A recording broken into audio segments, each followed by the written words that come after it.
સિદ્ધરાજ જયશ્રી વધારી રહ્યા છે.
મારી પ્રજા ખુશી અને સમૃદ્ધ રહેતી હતી. જ્યારે મારી માતા સોમનાથના દર્શન કરવા જઈ હતી ત્યાં તેમને જોયું હતું કે યાત્રાળુ પાસે વેરો લેવામાં આવે છે.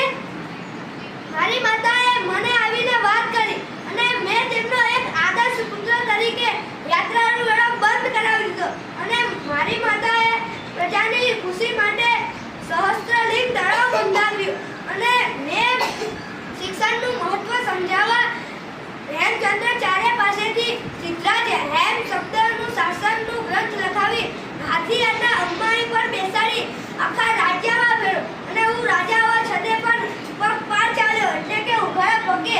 અને મારી માતાએ દ્વારકામાં મલાવ તળાવ બંધાવ્યું અને વિરમગામમાં મૂન સરોવર તળાવ અને તેમાં મેં તેમનો ખૂબ જ સાથ દીધો અને મારા આ 47 વર્ષના શાસનમાં મેં મારી પ્રજાને ખુશી અને સમૃદ્ધિ